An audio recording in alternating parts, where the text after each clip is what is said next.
Hey, it's Joy. I've got big feelings about little things, and I want to talk about it. Oh yeah, I'm mad about it. And the fact that everyone else is not up in arms about it is a big part of the problem.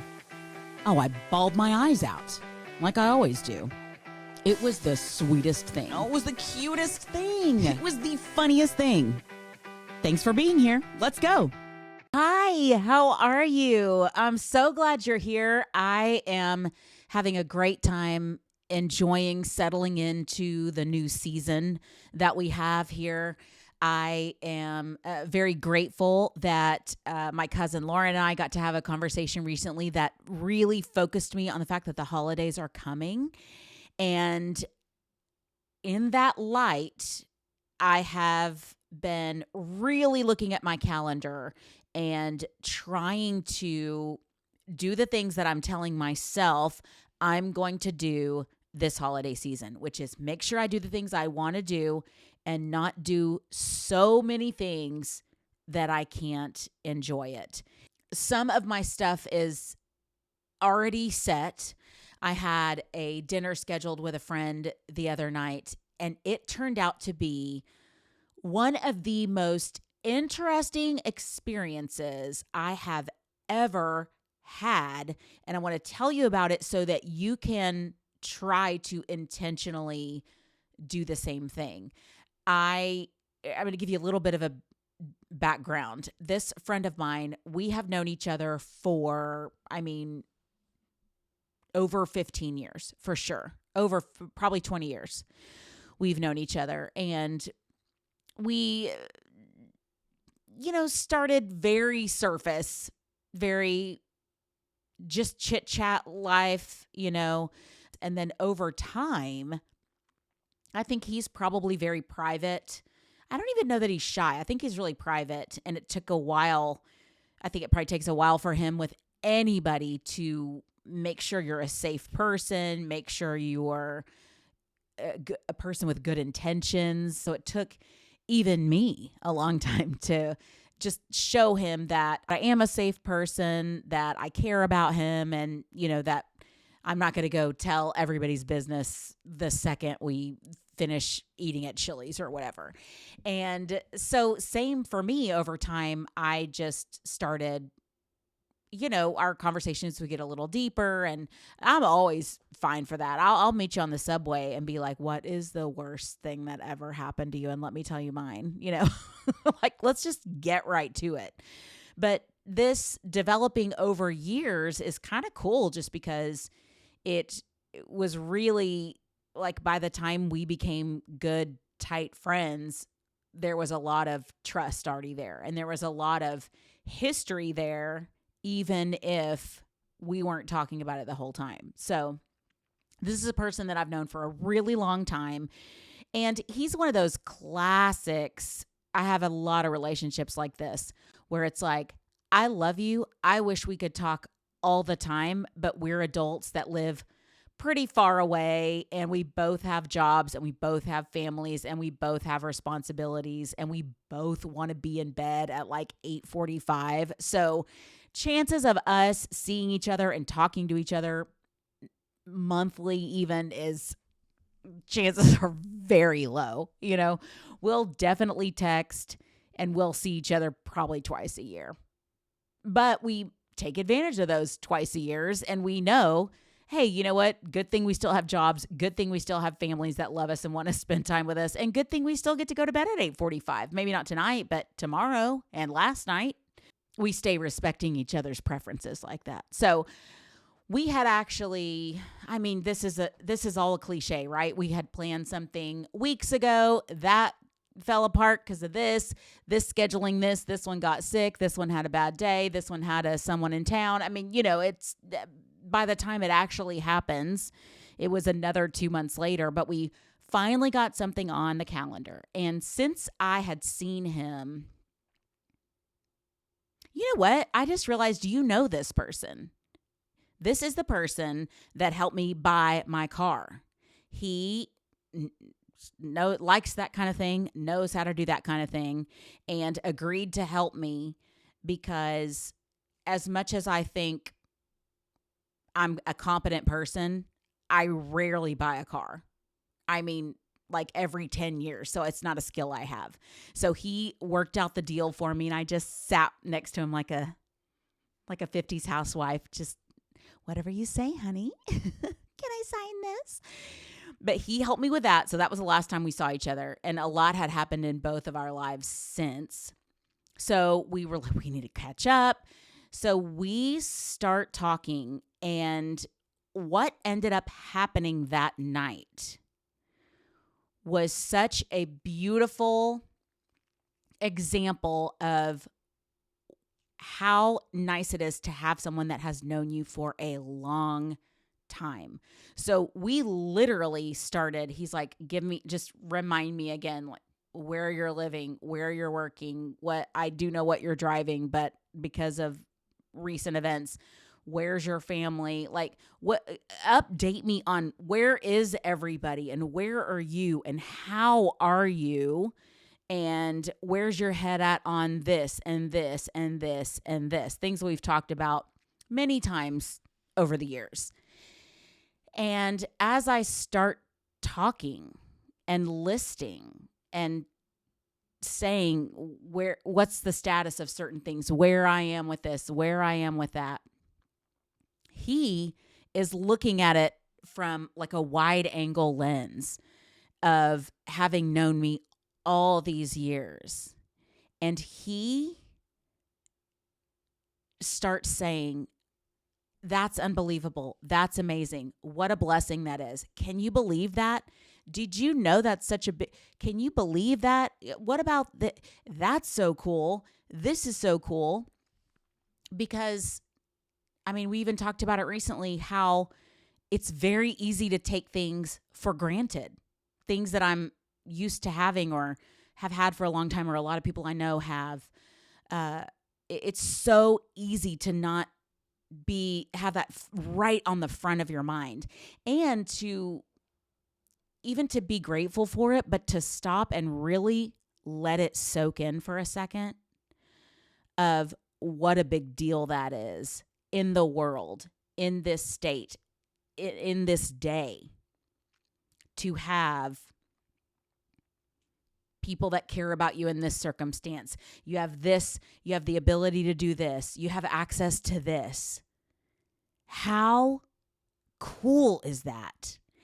And seeing it through his eyes, and he was so excited for me and so grateful for me, it made me grateful. And as we kept talking about things and me saying, yeah, you're right, I forget what a big deal that is.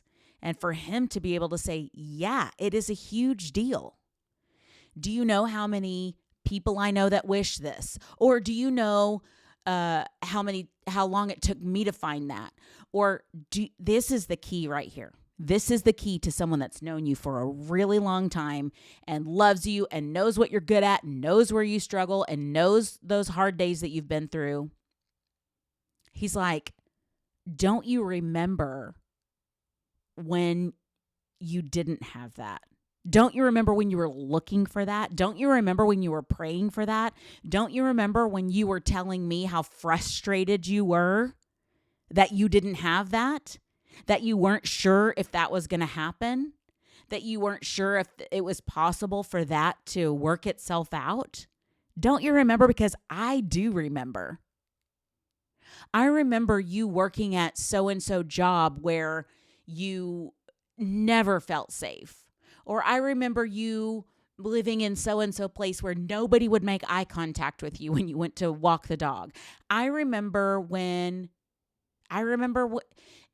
He remembers everything. And so for him to be able to say, hey, look at how you're getting to live this dream, or look at how you're walking in this blessing. Look at how this thing worked out. And then on top of all that, he'd be like, what if you had never had that job where it just took every single thing out of you? You wouldn't have made it to this. What if you had never been fired from that job? You wouldn't have ended up over here. Even though it's many, many, many, many years difference, It wouldn't have happened without that. What if you had gotten that one job that you thought you were so good for and you just like couldn't believe? He's like, that was a horrible match for you compared to this. That, and to have someone from the outside say all this, and I know he's right, it stirred in me such a gratitude that it gave me a new lens over which to see my blessings, even the ones I know about. I'm like, yeah, that's a way bigger deal than I give it credit for. Yeah, I forgot about that one thing. Yeah, we sat and ate barbecue and I was crying about that. And now looking back, thank God. And that's not to diminish how I felt. I was heartbroken then, and I understand. And people were telling me, don't worry, the right thing will come along. Don't worry. If this door is closed, there's a reason. There's something better. And I'll tell you, I appreciate that concept, but that really stings in the moment. I mean, it does to me anyway. It's like, how do you know? Because you don't. And now I have to admit they were right.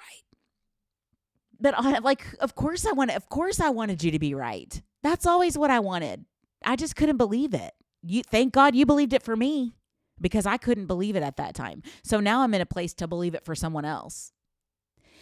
And to be with someone sitting there, taking in all this information and tying it all together to all the wins and the losses and the prayers and the wins and I already said wins and losses, sorry, but it's all that, like comparing it to the entire story that they've seen. I think you should intentionally go to dinner or go to the park or go for a walk with someone that has known you for a very, very, very long time. And I don't mean someone that you knew 30 years ago and you haven't seen all that time. I mean someone that's known you through different stages of your life. Someone that's known you through some ups and downs. Someone that's known you. Someone that you've actually had conversations with about, why is this not working out the way I thought it would work out?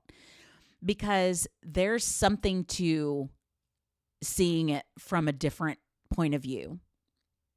And I just look back and I'm calling that my gratitude dinner, because it made me so grateful for what I was going through.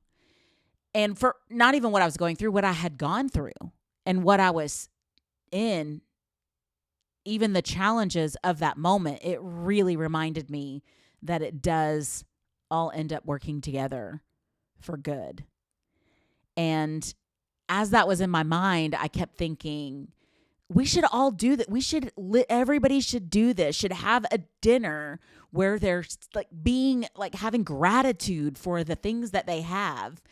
And then I thought, maybe that's what Thanksgiving dinner is supposed to be? ?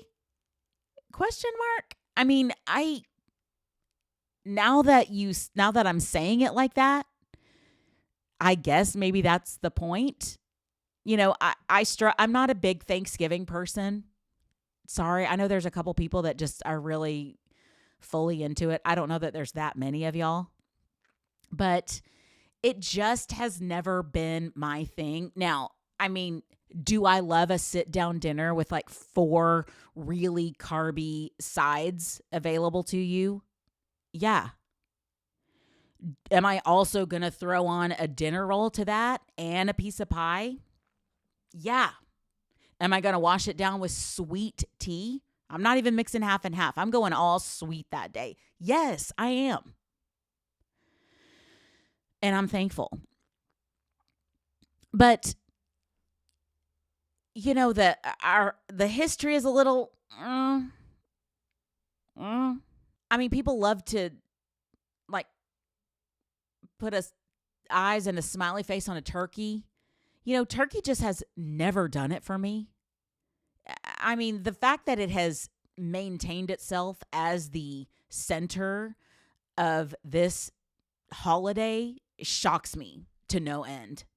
I mean, it looks good in the pictures. I get that. But turkey is horrible. I've never had a turkey ever that wasn't dry. Unless it was like deli meat, which is wet for some reason, and salty. Wet and salty. Those aren't two things that I'm like, yeah, that sounds delicious. And I don't want to, I know I already hear you. You haven't had it done right. You haven't had it made right. You just haven't had the right turkey. That's what like 900 of y'all are going to say. Well, I've been around for a minute. I've had probably 80 turkeys in my life. Not a one of them was worth very much. Sorry to anyone who's cooked me a turkey. I don't think it's your cooking ability that's the problem. I think it's what we're choosing. And I get it. You got to have some protein, especially if you're going to balance out all this. But what a waste of my stomach space when I want mashed potatoes and mac and cheese and dressing. Cover all that with gravy, then you throw in your biscuit. Then you throw in your roll, your dinner roll, and give it just a minute, and then I'm hitting up 2 pieces of pie. So, I love to see my family. I love to have a decent meal. I love to have a day off of work. I love a 4-day weekend. I'll sit and watch a football game, I guess. I wish it were an hour, but still, I like a Black Friday deal. You know, back in the aughts or whenever my sister and I went in person, back long before we had a phone to do Black Friday on, we just went to Best Buy and stood out in line at 5:00 in the morning and all crammed into the store together. I was probably trying to buy a digital camera, is my guess. Maybe there was a printer, a photo printer that came with it, or maybe that's what I was getting. I'm pretty sure it was just a camera. And we were all crammed in like sardines. Like, I want that camera. I need that. I want that printer. I want this. Like we were on the stock exchange. But we've done. I'll never do that again. And now that we don't even have to, thank God, we can do it in our PJs with our coffee. I mean, Monday's not even a thing anymore. I bought something already on a pre-Black Friday deal. It almost means nothing, but I'll take a sale. But I feel like on TV and in real life, everyone's like, let's go around the table and say what you're thankful for. I'm thankful for my family. I'm thankful for my job. I'm thankful for, whatever they'll say. I'm thankful for da-da-da-da. And I just don't know that you're really getting out of that what I was able to get out of a really intentional walk down memory lane. Let's tie all the things together and see why I have so much to be grateful for and what all it is and how I'm not really being as grateful for it as I should. Well, I'm grateful for my family. I mean, are you really thinking about that? I mean, it's kind of a gimme answer, Maybe other people do it differently, and maybe other people do it better, and that's part of what I'm missing out on. But I've been to all kinds of different. I've been invited to all over. I've been to many different Thanksgiving dinners. Never has it really ever been more than one sentence per person, if they even did that. So, I don't know. I encourage you to lean into the gratitude. It has really reframed me for getting my head in the right place to start a new year. I encourage you to be very intentional. And I'd love to hear about it. It was the most Thanksgiving experience I've ever had long before Thanksgiving. And I'm very grateful for it. I asked him to come on. He said, honey, no, you can't afford me. And I can't. My budget is zero, but I'm thankful that I can tell the story, and I'm thankful that you're here, and I'm thankful for you. And I hope that you truly know that. I'm very grateful that you join me. I am grateful that you reach out to me, and I'm grateful that we all have so much to be grateful for that I can even confidently tell you a story like this. So I hope you have an awesome week. Get a gratitude dinner on the calendar, and I hope you enjoy it half as much as I enjoyed mine. Have a great week. Thanks for listening to Little Things, Big Feelings with Joy Delaney. I'm James, the producer, editor, director, and executive producer. Follow Joy on socials at Joy Delaney Cox on Instagram, Facebook, and TikTok. Honestly, forget TikTok. I don't even know how to use it You anyway. don't know how to use it anyway. James? Follow Joy on socials at Joy Delaney Cox on Instagram and Facebook. See you next week.